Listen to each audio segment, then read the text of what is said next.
Bonjour à toutes et à tous et bienvenue dans le débrief. Ça y est, la saison politique est lancée, les troupes en ordre de marche pour démarrer cette année pleine de promesses et d'engagements. Mais ordre de marche peut aussi être décliné en désordre de marche, car quand on observe la scène politique en ce début d'année législative, le moins que l'on puisse relever et dire est que nos partis sont dans une sorte de cafouillage et de crise de positionnement. En effet, depuis un mois maintenant, on ne peut pas sérieusement défendre l'idée que les relations entre les deux principales composantes de la majorité soient au beau fixe. Le RNI attaque le PJD qui répond et au final, le RNI et ses alliés au gouvernement votent carrément contre le candidat du PJD, pourtant leur chef de file, pour la présidence de la Chambre des conseillers. Nous allons essayer de décortiquer ça avec nos invités et nous analyserons également en seconde partie de notre émission, après la pause, cette crise qui n'en finit pas en Europe, la crise de la migration, les positions opposées de plusieurs grands pays européens et les mesures que l'Union européenne veut ou envisage d'adopter. Le Maroc est grandement concerné par ce phénomène migratoire, étant un pays à la fois émetteur et receveur de migrants. Avec nous pour débattre de ces deux thèmes, Naïm Kamal, vous êtes directeur de Quid.ma, bonjour. Bonjour. Abdelhamid Mkhta, vous êtes professeur de sciences politiques à l'université Mohamed V de Rabat, bonjour. Bonjour. Et Mohamed Zeinabi, vous êtes rédacteur en chef de Global Digital Media, qui regroupe les sites L'Observateur du Maroc et d'Afrique, Pouvoir d'Afrique et Kifash.com. C'est la première fois que vous êtes avec nous sur le plateau, ça ne va certainement pas être la dernière. Bonjour et merci. Merci. Alors, entre les deux chambres du Parlement, il est supposé y avoir une certaine cohérence, mais on a vu que ce n'était pas le cas. Et au sein des groupes parlementaires, il est supposé également y avoir un minimum de cohésion, mais là aussi, on a vu que ce n'était pas gagné. Et pourtant, nous entamons une année politique pleine de promesses, avec une valise de projets et de réponses à apporter. Naïm Kamal, on commence avec vous. Un état des lieux avant de commencer, une sorte de mise en bouche. Je crois que j'ai envie de dire que les rentrées politiques passent et se ressemblent.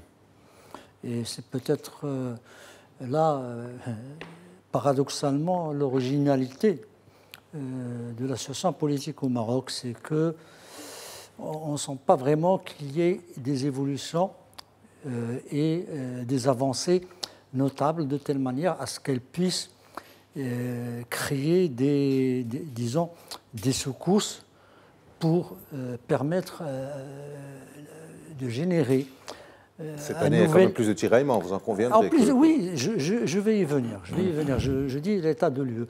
Bon, il y a une usure. On a des partis politiques qui n'arrivent pas à sortir de la convalescence. Vous savez que les dernières élections législatives n'ont pas fait, ou plutôt n'ont fait que des mécontents, dont ils sont eux-mêmes responsables de leur situation, mais il y a eu une tentative de mettre de l'ordre dans cet échiquier, soit par l'isolement et l'évincement de quelques leaders, soit par la reconduction d'autres, soit par l'avènement de visages nouveaux au niveau du leadership. Mais la machine peine à démarrer, la majorité peine à trouver sa cohésion, on l'a vu, le Parlement en a été le théâtre. C'est le moins qu'on puisse dire, on y reviendra, oui. Et l'opposition n'a pas vraiment des atomes crochus, enfin les deux partis de l'opposition n'ont pas d'atomes crochus qui leur permettraient de réaliser ou d'opérer une opposition réellement opérationnelle. Voilà grosso modo le topo du tableau tel que je l'ai vu. De l'autre côté, le roi, il faut le dire aussi, trace son chemin. Il lance les projets, les priorités, les axes sur lesquels il faut travailler. Et exhorte les partis à faire de la politique. Lui, il est sur le pont, il est au gouvernail. Et il ne peut pas attendre indéfiniment qu'on vienne lui suggérer quelques idées. Donc le nouveau modèle de développement est mis en route par pont, par quartier, par secteur, mais il est mis en chantier. Et si en cours de route, une partie de la société civile, des intellectuels, des penseurs, des gens de la réflexion, des économistes peuvent l'alimenter, ou l'éclairer de leur point de vue, ils seraient les bienvenus. Mais le train avance. Alors ça, c'est votre opinion. Mohamed Zeinabi, la majorité qui s'est mise en place voici maintenant 18 mois est toujours aussi bancale. C'est quoi Naïm a expliqué ça. Comment vous expliquez ça? Qu'est-ce qui a eu de changé cette année pour qu'on sente, contrairement, il n'a pas été peut-être aussi loin que je le pensais, mais bon, là, il y a des tiraillements qui sont encore un peu plus importantes que les années précédentes, surtout 18 mois après la formation du gouvernement Latmani. Qu'est-ce qu'il y a eu de nouveau? À la veille de ce qu'on peut appeler la rentrée politique, chaque parti a essayé de marquer une sorte de pré-rentrée politique pour annoncer la couleur. Mais alors qu'on attendait des idées montrant des changements ou des messages, disons, aux souverains, qu'on a bien reçu le message et qu'on va s'appliquer à l'appliquer et à y mettre des autres, voilà, de nouvelles idées ou quelque chose, la même tactique est prônée à chaque fois. C'est qu'il faut... c'est à qui attaque le plus et le plus, je veux dire, avec le plus de violence, on va dire, l'autre. Mais ça ne permet pas de faire avancer les choses. Au contraire, les différents partis de la majorité se sont retrouvés durant la rentrée en étant fâchés les uns avec les autres. Et ce n'est jamais bon pour construire quelque chose ensemble. Bien entendu, on n'exclut pas, en fait, les divergences qu'il pourrait y avoir au sein d'une majorité. Ça, c'est normal dans une démocratie. Mais qu'il y ait des prises de bec allant jusqu'à l'injure, allant jusqu'à la négation de l'autre, etc., là, ça dérange et ça ne va pas permettre d'assainir le climat qui est nécessaire pour une majorité de travailler, de faire avancer les choses. Maintenant, le bilan des 18 mois, on a toujours l'impression, avec du recul, on voit bien que la majorité se cherche toujours. Et ce n'est absolument pas bon. Après une année et demie d'entrée en scène, c'est révélateur en fait du malaise qui prévaut au sein de la majorité. Il y a... le leadership du chef de gouvernement n'est pas véritablement apparent. Son esprit conciliateur à tout bout de champ, etc., ne permet pas véritablement de résoudre les problèmes, mais de mettre la poussière sur le tapis. Et en politique, c'est la démarche la plus négative à suivre. Donc on peut considérer, selon vos propos, qu'il y a une crise de leadership au sein de la majorité, mais grâce à Dieu, ils n'en sont pas encore à l'insulte directe et franche au Parlement. Ça, c'est plutôt certains conseils municipaux où ils y vont franco de la langue et de l'insulte. Alors, Abdelhamid Belkhta, vous êtes politologue ou politiste. Quelle lecture préliminaire on peut faire de cette situation sous un angle, bien entendu, constitutionnel, avec une majorité brinque-ballant, tiraillée entre les deux chambres, la première chambre étant présidée par quelqu'un de la majorité, la deuxième par quelqu'un de l'opposition qui a été élu par la majorité. Enfin, comment vous lisez cette espèce de cafouillage? Oui, nous avons effectivement une majorité numérique. Mais est-ce que nous avons une majorité politique au sens propre du terme qui est capable de mener à bien les différents projets de l'État et les différentes politiques publiques? Là, je m'en doute fortement. Et je crois que les joutes oratoires à laquelle se livrent volontiers un certain nombre de partis politiques au sein de la majorité, notamment le parti qui a la majorité des voix, montrent à quel point ils sont devant une impasse. Parce que le bilan, ce n'est pas uniquement le bilan politique de ce gouvernement, n'est pas uniquement un bilan de 18 mois, mais aussi, ça fait 7 ans qu'ils sont au pouvoir maintenant.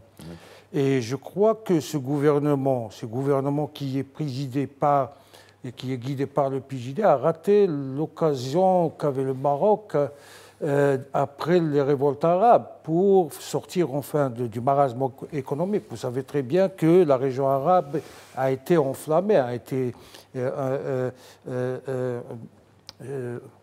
un lieu de tension, de haute tension. Et ça a été une occasion très, très opportune pour le Maroc pour drainer un certain nombre d'investissements et pour accélérer et doper aussi son économie. Ce qu'on voit là, et justement la loi de finances, le projet de loi de finances actuel montre à quel point nous avons raté le rendez-vous avec le décollage économique. Et je crois que si j'avais à évaluer l'action du gouvernement actuel, je l'évaluerais sur ce point précis, puisque les indicateurs économiques, tous les indicateurs économiques sont pratiquement au rouge. Donc je vois mal comment on peut continuer à jouer le même jeu, sachant bien que nous avons raté l'occasion de la baisse du prix du carburant au niveau mondial, nous avons raté l'occasion de l'instabilité régionale et internationale d'après 2011, et maintenant je vois mal comment est-ce qu'un tel gouvernement peut aller peut prétendre quand même avoir des projets politiques. Je vois mal comment est-ce que ces projets politiques peuvent se concrétiser, notamment avec ces dissensions intestinales au sein du gouvernement. Cet affaiblissement du gouvernement, non seulement à cause des dissensions entre les partis qui composent le gouvernement, mais aussi au sein même des partis politiques. Le PJD est tiré aussi par plusieurs tendances qui on va y arriver justement parce qu'il y a aussi une crise au niveau du PJD. Doublement. Donc, Naïm Kamal, pour rappeler les choses par leur nom, il y a deux composantes essentielles dans ce gouvernement, dans cette majorité, c'est le PJD et c'est le RNI. Est-ce qu'ils sont condamnés à s'entendre un jour ou alors leurs relations sont naturellement et donc durablement conflictuelles et qu'elles le seront et qu'un jour ça aura raison du gouvernement? Je vais essayer d'être bon et à la hauteur de tes attentes. Vous l'êtes toujours. Merci. Enfin, presque. Presque. Ce que j'entends par là-bas, vous savez, la génétique du PJD et du RNI est totalement opposée, l'une de l'autre, ou l'une à l'autre. Culturellement, intellectuellement, ils ne réfléchissent pas de la même manière. Ils n'appréhendent pas la société de la même manière. Chacun a ses prismes, a ses angles de vue, et individuellement ou collectivement, sur ce que devrait être la société. On ne demande pas à des partis comme ça de s'entendre. On leur demande seulement de se mettre d'accord sur un minimum. Une sorte de mariage de raison, on va dire. C'est toujours un mariage de raison. Une alliance est toujours un mariage de raison. Même les mariages les plus catholiques sont de raison. Sauf que les catholiques, on ne peut pas, semble-t-il, on ne pouvait pas les séparer, maintenant on peut. Mais il y a des changements en tout, justement. Donc au niveau de la majorité, il devrait y en avoir. Il faut s'attendre que régulièrement, épisodiquement, on aura les rebonds des querelles et des divergences entre les principales composantes de la majorité, si on peut appeler ça une majorité, parce que on peut élargir. Comme disait Mohamed Bakhtab, c'est une majorité numérique. Même pas. Moi, je dirais même pas au numérique, parce que si on la plonge, si on prend cette majorité numérique et on la plonge dans le corps électoral, dans l'abstention, dans le vote, qu'est-ce qu'elle représente en vérité? Bon, on va dire que c'est une majorité d'élus de ceux qui ont pris la peine de se rendre aux urnes. Bon, mais semble-t-il, c'est le défaut de la démocratie, mais il faut faire avec. On fait avec. Voilà. Donc, on va l'appeler majorité. Mais en réalité, ce n'est pas une majorité. La majorité est ailleurs. Mais il y a eu quand même un programme de gouvernement, un programme de politique générale, un discours de politique générale. Je suis en train juste de dresser la topographie sociologique pour dire, quand on utilise les mots, parce que les mots, ils sont dangereux, ils ont un sens quand on parle de majorité. Bon, on prend un usage, on en abuse et ça devient comme des choses entendues. En fait, ce sont des mots qui sont empruntés d'ailleurs. Maintenant, il ne faut pas réinventer la roue. Les divergences entre les partis politiques sont, comment dirais-je, intrinsèques au fonctionnement de la politique. Ils sont l'essence même de la politique. C'est dans cette divergence qu'on trouve la richesse normalement. C'est celle qui est créatrice. C'est elle qui fait le Big Bang de la pensée pour qu'elle puisse se développer, nourrir, s'enrichir. Alors, quand on revient à l'histoire du Maroc récente, nous avons, depuis l'indépendance jusqu'à l'alternance consensuelle en 1998, un débat qui opposait, qui avait en filigrane la lutte pour le pouvoir, mais qui opposait deux approches du monde, deux approches de la démocratie, claires, deux approches de l'économie. je ne dis pas que, par exemple, l'opposition qui était à l'époque composée par l'Istiqlal UNFP, puis par l'Istiqlal USFP, accessoirement le PPS et l'OADP, et par la suite le PDS, le PSD, hein, par le PSD, avaient les solutions. Mais ils proposaient, quand ils venaient avec un projet, mais également l'état du monde le permettait, quand on parlait de la nationalisation des banques, des assurances, quand on disait la terre à celui qui devrait la cultiver, il y avait un débat qui se situait à un niveau, même quand l'instigateur de ce débat n'a pas raison et que l'histoire allait lui donner tort, l'évolution de l'histoire allait lui donner tort, c'était quand même des positions, c'était quand même des idéologies un qui étaient débat. claires. Quand on parle nationalisation, par exemple, des assurances, il y a une réponse du côté libéral, que la nationalisation, l'étatisation ne pourrait conduire à la fabrication d'une économie Donc vous pensez, étatique. pour revenir à ma question, vous pensez que les relations entre PJD et RNI sont appelées à rester conflictuelles? J'y arrive, s'il vous plaît. Parce que j'ai encore d'autres questions, oui, je sais, j'y arrive. d'autres précisions. Non, mais il est important de recadrer. Aujourd'hui, où est le problème? Avant, les partis politiques, quand ils n'avaient rien à faire, ils avaient un projet de réforme de la Constitution qu'ils présentaient. Ils faisaient un mémorandum, demandaient rendez-vous au cabinet royal et présentaient leur mémorandum. Le roi prend ou ne prend pas, discute ou ne discute pas. Mais il y a un débat, et se crée autour de ça un débat. C'est comme ça que nous avons eu les évolutions. La Constitution 63, la Constitution 70, 72. Mais vous n'aurez pas échappé qu'il y a un changement de génération. 90. Savez, non, le problème, c'est pas un problème de changement de génération, justement. C'est un problème d'appauvrissement de la faune. Vous êtes d'accord avec ça, Mohamed Martaf? Absolument pas, je ne suis pas d'accord, il faut le dire. Alors, on va laisser donner son impression sur ça. Je crois qu'en ce qui concerne les mémorandums et les projets de révision de Constitution s'inscrivaient souvent dans un cadre de surenchère politique. C'est-à-dire lorsqu'on est incapable de négocier, de mener à bien les négociations entre les partis politiques et le gouvernement, il y a la carte de la révision constitutionnelle. Au fond, la révision de Constitution, c'est vrai, cette action des partis politiques nous a permis tout de même d'avancer un peu. Heureusement que vous dites que c'est vrai. Parce que la politique, c'est aussi l'objet de surenchère. On fait de la surenchère, mais souvent... Non, je suis désolé, il y avait un débat sur la Constitution. Je vais continuer. Il y avait un débat laissez-le terminer, s'il vous plaît. Sur la Constitution. Laissez-le terminer son idée. Laissez-le terminer son idée de manière à ce qu'on puisse avancer. Allez-y, Mohamed Martaf, s'il vous plaît. Vous me laissez terminer. Non, vous ne pouvez pas réduire le débat et les mémorandums constitutionnels à de l'assurance. Très bien, merci, laissez-le terminer. Allez-y, ça dépend seulement des épreuves. C'est Mohamed, vous allez prendre. Généralement, les révisions constitutionnelles se fabriquaient, se faisaient de manière huis close. Donc, et je dis le contraire. Tu me laisses terminer. J'ai parlé du processus. C'est quelque chose qui était réservé. On ne fait pas de duo, s'il vous plaît.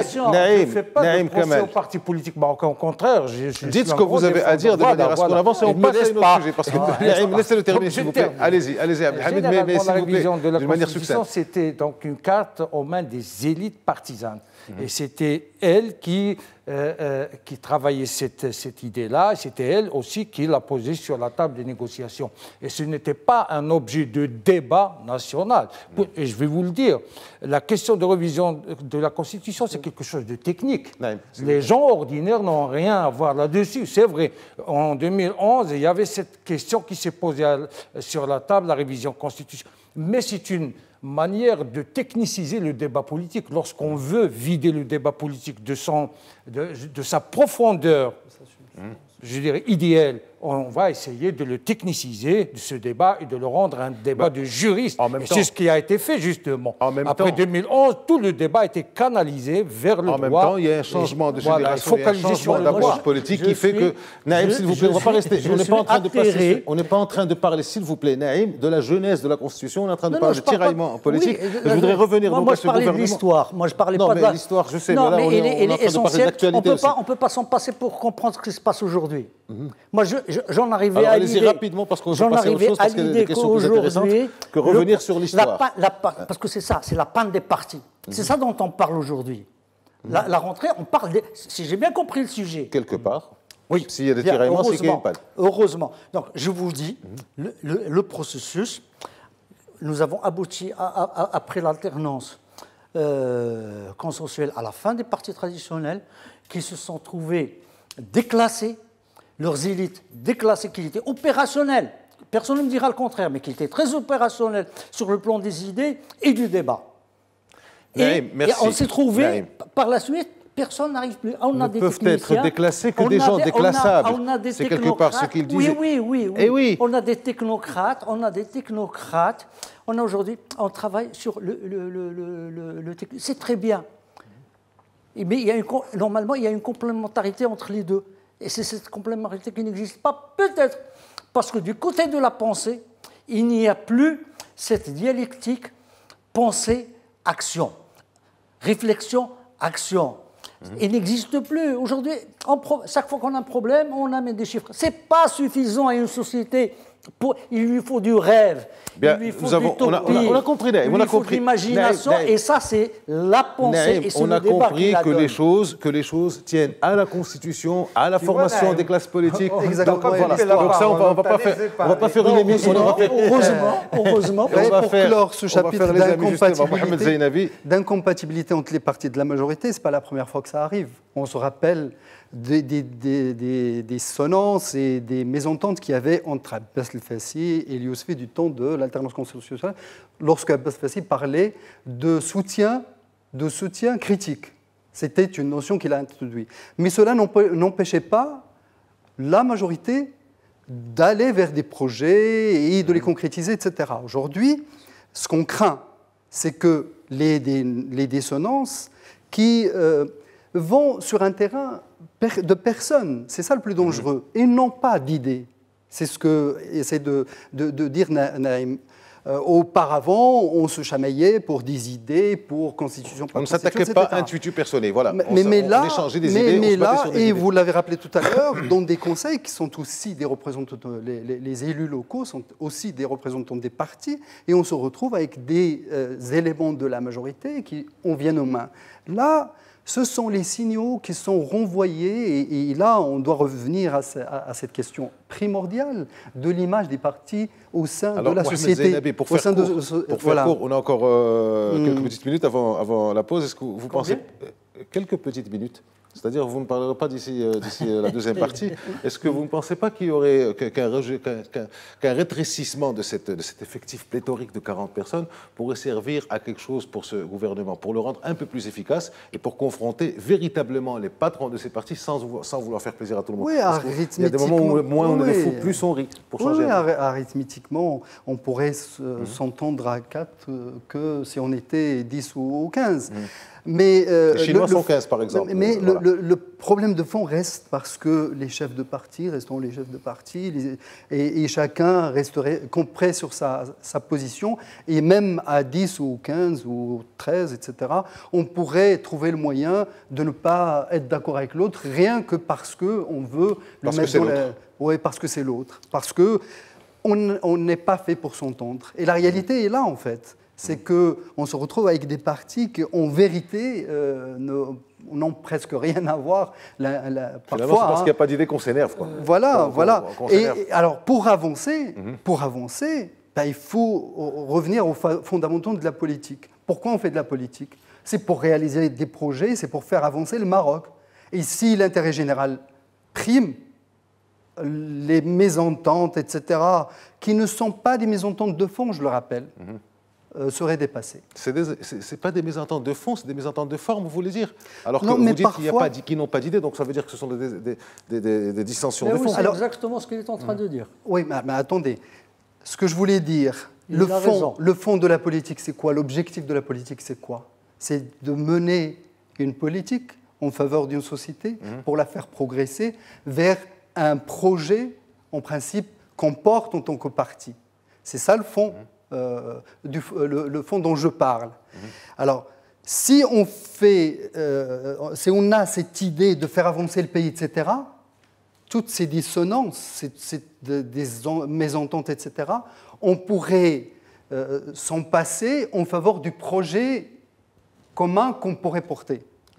Alors, bon, ça c'est au niveau de la majorité. Mais la majorité continue par... bien ajouter... Oui, vous allez y venir. La majorité a un problème aussi, c'est qu'au sein même du parti conduisant la majorité, il y a des dissensions. Abdelhamid Blechtab, est-ce qu'on peut considérer que ça est en difficulté pour cause de dialogue interne, pour cause de mise en minorité au secrétaire général pour la question de la présidence de la Chambre des conseillers, pour cause de retour quelque part sur la scène médiatique d'Abdelhamid Abdelkilan, mais je sais que vous voulez réagir à ce qui a été dit avant. On va revoir ça parce que l'horloge tourne et nous arrivons donc à la moitié de notre émission. On se retrouve dans quelques secondes. Merci.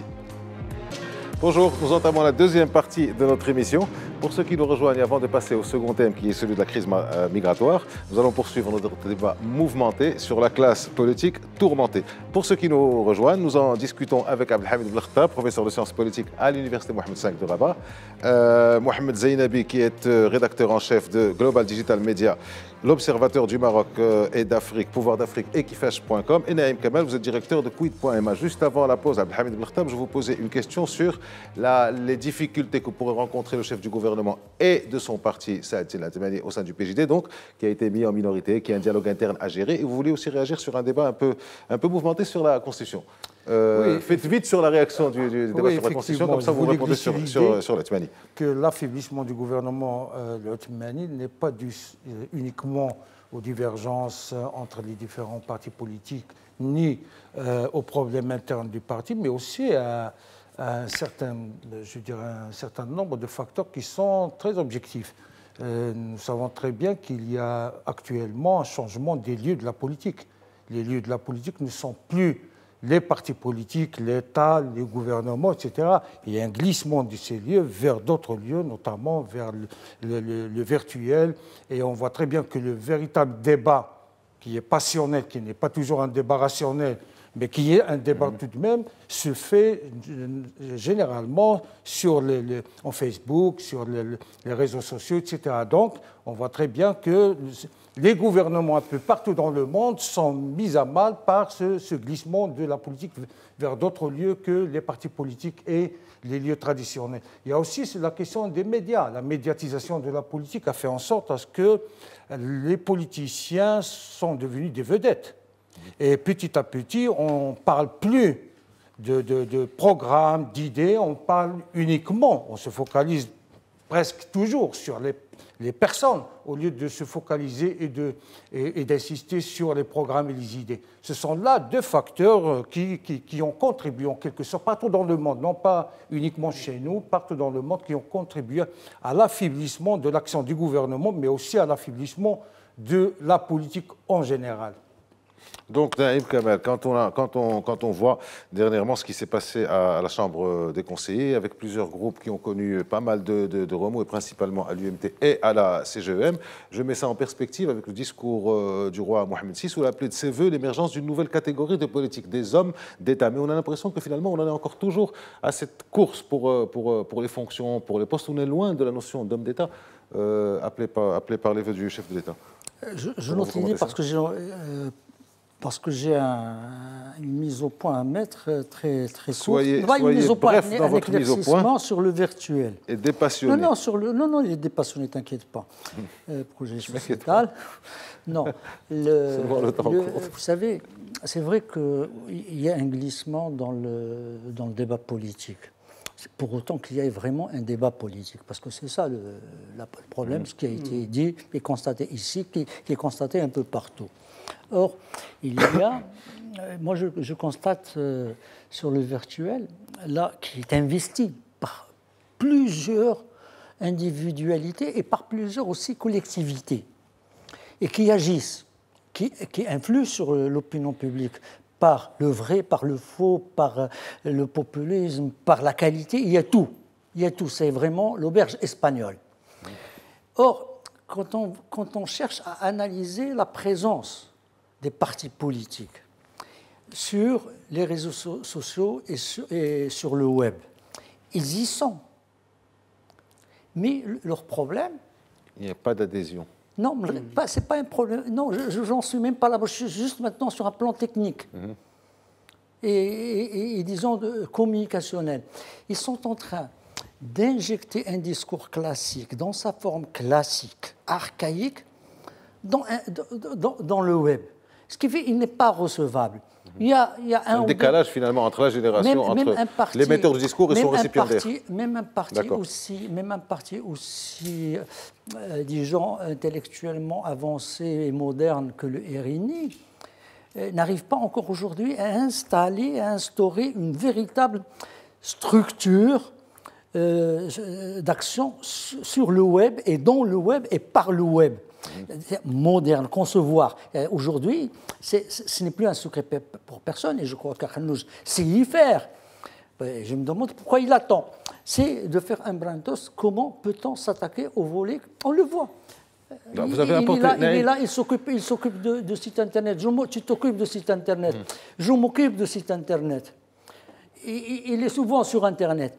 Il analyse les sites internet, on peut dire. Il analyse les sites internet et on voit que ce n'est pas les mêmes mots, ce n'est pas le même phrasé, ce n'est pas le même discours. Alors, on a compris, Naïm, il y a un décalage entre ceux qui émettent le discours et ceux qui le reçoivent. Alors, pour revenir à l'actualité, je vais faire une précision. Qu'est-ce qui s'est passé à la Chambre des conseillers? Qu'est-ce qui s'est passé? Il s'est passé ce qui s'est toujours passé à la Chambre des conseillers, c'est-à-dire qu'il y a des candidats, qu'il y a des ambitions, et c'est légitime. C'est normal, c'est la politique. Et c'est légitime, il n'y a pas d'action sans ambition, mais maintenant, il y a l'arrivisme, il y a les concurrences, les rivalités. Le problème, c'est la manière de les résoudre, les trancher, est-elle conforme aux règles, par exemple, puisqu'on parle de partis politiques, d'une démocratie interne? Est-ce qu'il n'y a pas de népotisme? Est-ce qu'on peut citer des exemples? Est-ce qu'il n'y a pas de favoritisme? Est-ce qu'il n'y a pas de clanisme? Est-ce qu'il n'y a pas... Il y a des amitiés en politique, c'est vrai. légitime, c'est naturel. Ça se passe comme ça partout, il y a des amitiés. Mais les amitiés, quand vous êtes dans une structure collective partisane, il passe par quelque chose qui s'appelle la démocratie interne. Et normalement, la règle veut qu'un parti sain, sédition, passe par la validation des bases. Or, ce sont des choses qui se font dans les coulisses. Et ça laisse des séquelles. Et c'est normal que cette façon de faire, cette façon de travailler provoque des divergences, provoque des mécontentements, provoque des colères, parce que parfois c'est vraiment des colères noires auxquelles on assiste. On a vu ça avec les groupes de l'UMT et de la CGM. Mohamed Zainabi, à la lumière de tout ce qu'on a dit, est-ce qu'on peut dire qu'il y a une crise politique dans ce pays? Au-delà du tiraillement dont on parlait, au-delà des tensions, au-delà des dissensions, est-ce qu'on peut parler d'une situation de crise politique? Alors, parler de crise en politique, c'est dire qu'on est en situation où on arrive à une rupture, on arrive à dire on s'arrête pour trouver autre chose. On n'en est pas encore là, au Maroc, malgré tout. Non, mais quand il y a une majorité qui vote comme un seul homme ou presque pour mais le candidat ce n'est pas la première fois, de... comme a dit Naïm Kamel, ce n'est pas la première fois que ça arrive. Généralement, la majorité... Ça intervient 10 jours après le discours du roi où il leur a dit quand même, allez-y... C'est dommage et c'est regrettable, et bien sûr, et on le note. Et on le note. Oui, mais ça, c'est vraiment... Exactement. Mais c'était juste après le discours du roi. Oui. Exactement. Vous parlez de l'Istiqlal. L'Istiqlal n'est pas parvenu à s'entendre avec le PJD. Aujourd'hui, le RNI ne s'entend pas avec le 1. Mais combien de partis il y a au Maroc qui peuvent gouverner ensemble? La question reste posée. De là à dire que ça y est, il y a crise, qu'il faut être c'est ce que pensent les citoyens quand on va vers eux et quand on leur pose la question, et ils nous disent mais ça ne marche pas, ça n'avance pas, etc. Et qu'il faut qu'il y ait une alternative. Mais l'alternative ne pourrait se trouver qu'au sein des partis qui représentent le peuple. Nous n'avons que des partis qui nous ressemblent, en fait. le Marocain, en laissant la politique à des professionnels de la politique, à des carriéristes, à des opportunistes, etc., est aussi à blâmer. Aujourd'hui, je pose toujours la question à mes filles, mais pourquoi vous ne faites pas la politique? Moi, je l'ai essayé, mais je l'ai abandonné à un certain moment. Ils me disent, mais ils ne nous parlent pas. J'ai essayé, c'est ce que disait Naïm, le décalage entre exactement. le discours et les attentes. Voilà. Donc, il faudrait qu'on aille vers un élargissement de la pratique politique, à commencer par l'introduire dans l'école. Il faudrait que dans des classes de collégiens, d'élèves, de petits-enfants, etc., on puisse les exercer à accepter de jouer le jeu politique, à voter et à laisser son siège pour un remplacement, pour un remplaçant. Aujourd'hui, pourquoi on a toujours des problèmes à chaque fois qu'il y a des élections? Parce que les discours se veulent démocratiques, machin, etc., mais arrive le moment de la décision où il faut céder sa place à un autre, on dit oui, la démocratie, mais pas à mon détriment. Très bien. Alors, Abdelhamid Belkhatab, on va terminer sur ce sujet. Donc, une dernière question sur ça pour vous. Est-ce que vous pensez que tout ça, ça a trait à la nature de la classe politique ou à l'abstention plus ou moins ou des intérêts croissants et un peu normal de la population pour la classe politique, ou alors peut-être à une constitution qu'il faudrait revoir ou repenser? Comment on peut sortir de tout ça? Tout d'abord, comme l'a dit Sidi Nabi, je ne crois pas qu'il y ait une crise politique majeure. Là, nous ne sommes pas là. Nous sommes devant des difficultés d'opérationnalisation d'un certain nombre de dispositions constitutionnelles qui ont été mal, je dirais, comprises, mal interprétées, mal pratiquées par l'élite politique. Ça, c'est vrai. Pour ce qui est de la Chambre des représentants, de la Chambre des conseillers, je dois là dire tout simplement que le président de la Chambre des conseillers est un poste qui est plus ou moins honorifique. Il n'a pas un poids politique réel. C'est vrai, il est le 4e personnage du royaume, mais ce n'est pas un personnage qui est influent sur la scène politique. Il a un rôle consultatif dans la mesure où le roi peut le consulter lorsqu'il veut dissoudre le Parlement ou lorsqu'il veut déclarer l'état d'exception. Mais généralement, il a quand même une chambre c'est un qui rôle reçoit, technique, qui fait les projets de loi, qui retouche un rôle de gestion. Les projets de loi qui sont arrivés de la Chambre des représentants. Il n'a pas un poids sur le déroulement de l'action législative. C'est vrai, techniquement parlant. C'est pas à son niveau que le gouvernement est investi, quoi. La détermination de l'ordre du jour, de l'ordre des orateurs, etc., c'est une forme d'influence quand même. Mais il n'a pas tout de même une influence directe sur la scène politique. Il n'a pas une influence directe sur ce qui se passe réellement sur la scène politique. Et le débat le problème qui s'est posé dernièrement, c'est que tout simplement, c'est un poste symbolique. Généralement, l'opposition a dit à un moment donné qu'il fallait revenir, que ce poste fallait revenir à l'opposition. Mais rien dans la Constitution ne stipule que ce poste-là doit revenir par le droit et par la loi. Donc, en fait, ça ne dérange pas beaucoup qu'il soit à l'opposition. Vous voyez. Donc, c'est vrai, il y avait un arrangement préalable au départ. Il y avait un arrangement entre la majorité et l'opposition de faire en sorte à ce que ce poste revienne à l'opposition. À un moment donné, le parti de l'Istiqlal n'a pas présenté son candidat et le PJD s'est cru dans l'obligation d'apporter, de rompre en quelque sorte l'accord qui a été déjà signé, en quelque sorte, signé, non, mais conclu avec ses partenaires, et il a présenté, c'est là où est le problème. Et il a présenté sous la pression de la jeunesse du parti, il a présenté un candidat. Et on sait très bien que cela a été considéré comme étant une atteinte. C'est ce qui a mis en difficulté quelque part de l'Alliance. Oui, il a été obligé de faire ça et dans un secrétariat. Mais généralement, nous sommes là devant un poste qui est plus ou moins statutaire, honorifique, qui n'a pas beaucoup d'importance sur la scène politique, si ce n'est celui de gérer la Chambre des conseillers de la représenter. Qui n'est pas élu au suffrage universel, mais un suffrage de grands électeurs, il ne peut ni investir le gouvernement, ni le faire tomber. Donc, quelque part, il est là pour un rôle Oui, pour technique. ce qui est de la révision de la Constitution, là aussi, j'aimerais bien glisser un mot. Donc, la révision de la Constitution n'est pas sacrée. Donc, il n'y a pas de constitution qui est éternelle. Les constitutions sont faites là, vieillissent aussi. Hein.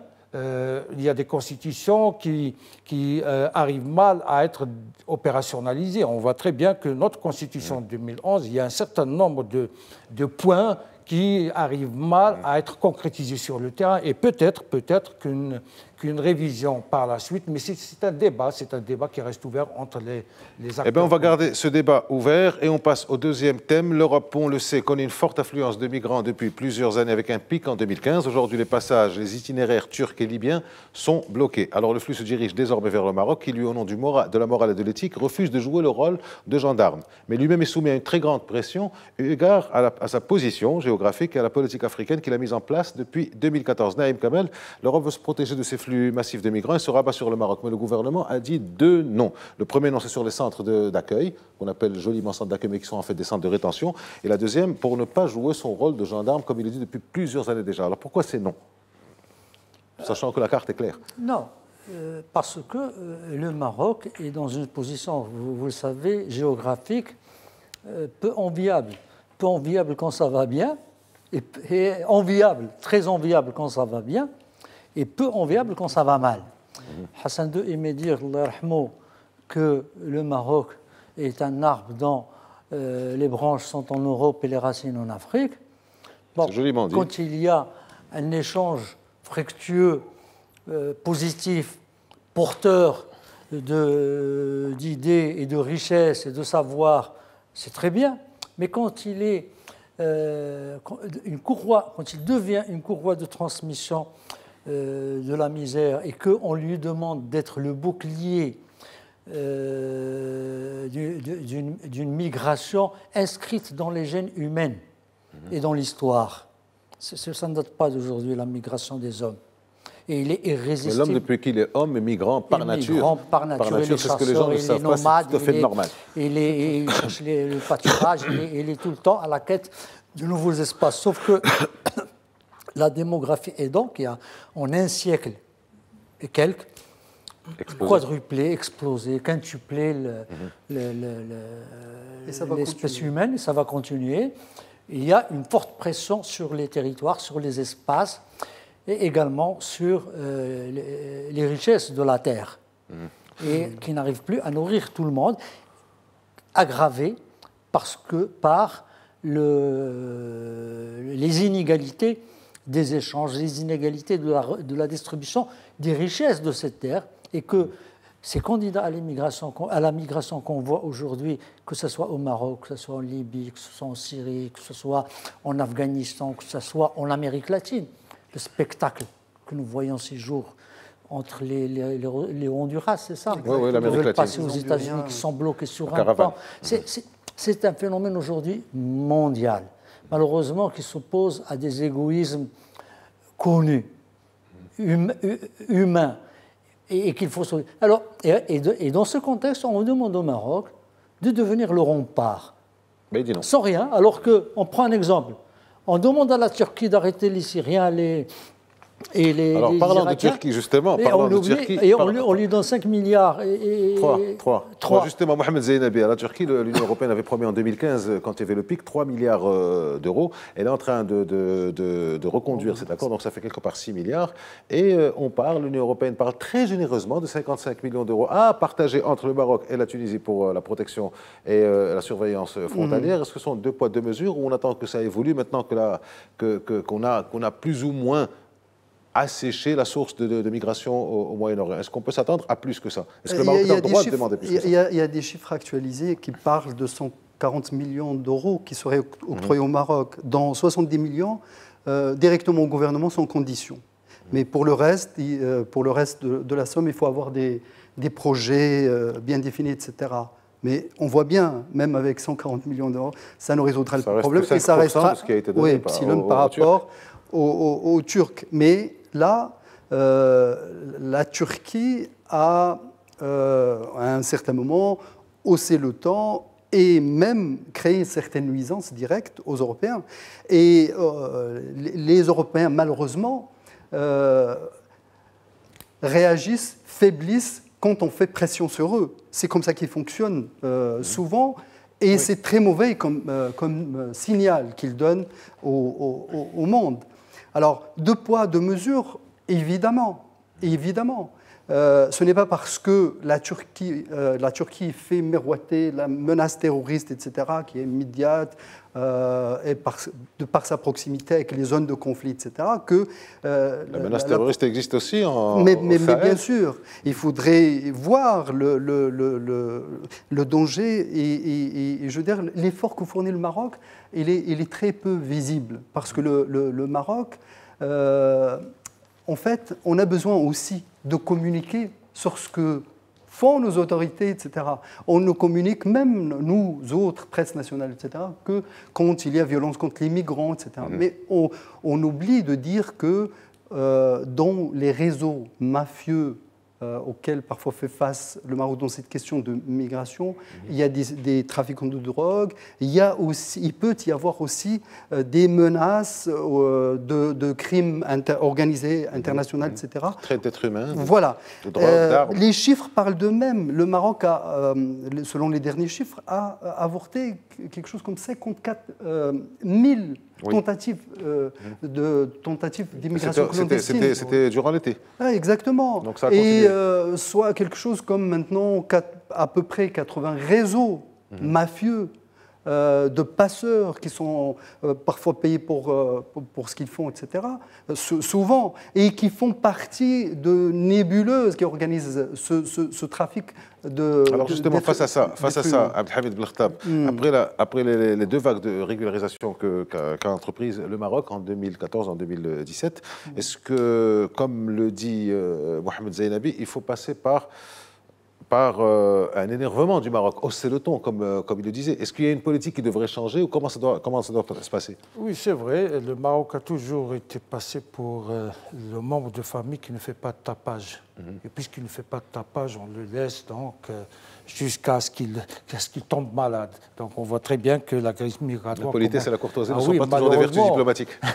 Oui, on peut dire ça comme ça aussi. Il faut aussi le temps. Nous sommes devant une crise migratoire que le Maroc seul ne peut pas gérer, ne peut pas résoudre. Les fonds qui sont destinés à résoudre ce problème, entre guillemets, parce qu'il n'y a pas de résolution, ce sont des fonds souvent destinés pour l'endiguement technique de la vague et de l'assaut des migrants, mais ça ne résout pas la problématique. Donc on peut maintenant construire des barbelés, on peut renforcer les frontières, on peut ajouter des gardes frontières, etc., acheter des bateaux, mais est-ce que ça résout le problème? Non, absolument pas. Chaque fois qu'on fait cela, on déplace les lieux de passage vers d'autres lieux. Et le passage devient de plus en plus périlleux pour les migrants. Finalement, on ne résout pas le problème. Je crois que le problème est beaucoup plus vaste. Je crois que les Nations Unies doivent intervenir. L'Union européenne doit avoir une idée, une politique un peu commune et une vision aussi commune sur l'immigration. On voit très bien que l'Europe n'a pas de vision commune sur l'immigration. Et chacun, de sa part, fait son mieux.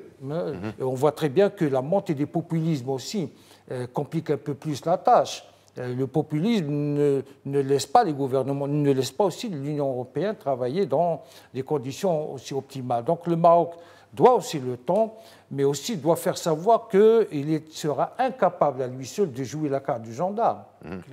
Encore faut-il qu'il y ait des fonds, mais aussi de l'aide réellement pour ces pays et pour ces gens, ces pauvres gens qui ne cherchent que vivre en fin de compte. Ce n'est pas un crime de vivre et d'aller chercher vivre ailleurs.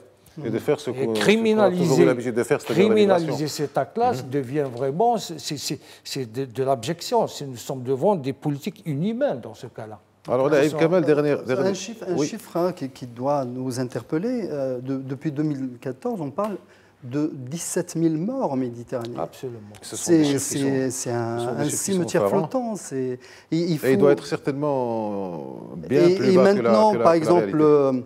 un site traque le nombre de morts. C'est ce qu'on, malheureusement, on dénombre quelque chose comme 3 000 morts en Méditerranée. Tout simplement ajouter comment est-ce qu'on est arrivé à ce point-là? Comment est-ce que les gens qui font la guerre appuient sur du bouton et tuent des milliers de gens sans que leur conscience n'agisse? C'est comment les politiciens peuvent légiférer, peuvent prendre des décisions qui sont inhumaines tout en restant de bons pères de famille, des gens normaux, comme s'il y a des gens qui meurent tout de même. Alors, autre et dernier problème, dernière question pour vous, Naïm Kamal, vous avez une minute, s'il vous plaît, pour me répondre à ça. Il y a un phénomène, je suis désolé. Ben oui, je suis désolé, mais il y a quelque chose qui est apparu ces derniers temps, c'est l'agressivité des migrants. Alors, entre la frontière naturelle, entre les frontières humaines, les grillages, c'est des violences. C'est pas plus tard qu'il y a 1 ou 2 jours, ce sont 12 policiers marocains qui ont été blessés, militaires qui ont été blessés, dont un ou plusieurs gravement.